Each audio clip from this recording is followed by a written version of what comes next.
ইউরোপের আইন না মানায় ইউরোপীয় কমিশন এবার দুই বৃহৎ মার্কিন প্রযুক্তি কোম্পানির বিরুদ্ধে ব্যবস্থা নিয়েছে। আইফোন এবং কম্পিউটার নির্মাতা অ্যাপলকে 500 মিলিয়ন ইউরো এবং ফেসবুকের মূল কোম্পানি মেটাকে 200 মিলিয়ন ইউরো জরিমানা করা হয়েছে।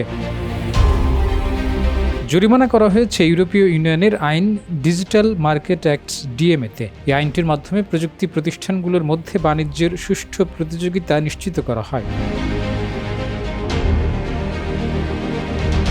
অ্যাপল অ্যাপ নির্মাতাদের উপর কঠোর নিয়ন্ত্রণ চালু করার জন্য শাস্তি পেয়েছে। অ্যাপল কিছু নিষেধাজ্ঞা দিয়ে রেখেছে, যার কারণে ছোট এবং তুলনামূলক সহজলভ্য প্রতিষ্ঠানগুলো অ্যাপ স্টোরের বিকল্প হিসেবে সামনে আসতে পারছে না এবং গ্রাহকরাও অ্যাপ স্টোরের বিকল্প সহজে খুঁজে নিতে পারছে না। কমিশন জানিয়েছে, অ্যাপলকে বাণিজ্য নিয়ম মেনেই বিকল্প অ্যাপ বাজারকে ব্যবহারকারী এবং অ্যাপ নির্মাতাদের সামনে নিয়ে আসতে হবে।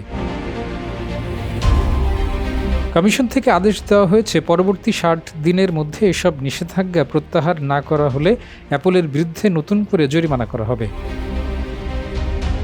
আর মেটাকে যে কারণে জরিমানা করা হয়েছে তা হচ্ছে, প্রতিষ্ঠানটি ফেসবুক এবং ইনস্টাগ্রাম অ্যাপের সাবস্ক্রিপশন মডেল চালু করেছে।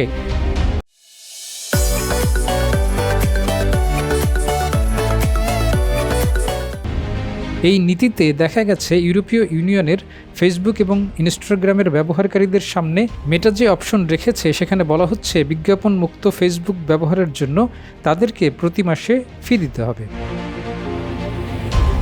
23 এপ্রিল বেলজিয়ামের রাজধানী ব্রাসেলসে ইউরোপীয় কমিশন জানিয়েছে, প্রতিষ্ঠান দুটি ডিজিটাল মার্কেট অ্যাক্ট ডিএমএতে আইন লঙ্ঘন করেছে এবং এই প্রথমবার ইউরোপীয় ইউনিয়ন এই আইনের আওতায় জরিমানা করেছে।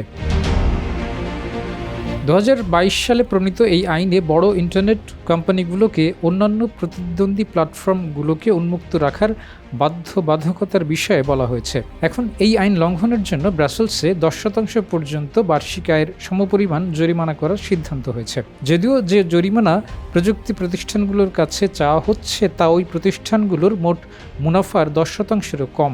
মেটা 2024 সালে 165 বিলিয়ন মার্কিন ডলার আয় করেছে।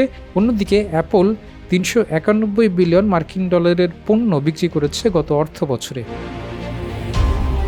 যুক্তরাষ্ট্র জানিয়েছে, মার্কিন সফল প্রযুক্তি প্রতিষ্ঠানগুলোর বিরুদ্ধে প্রযুক্তি আইনকে অস্ত্র হিসেবে ব্যবহার করা হচ্ছে।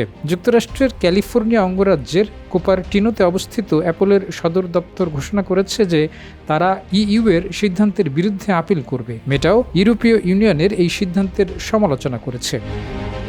ডেস্ক রিপোর্ট, জয় দিন।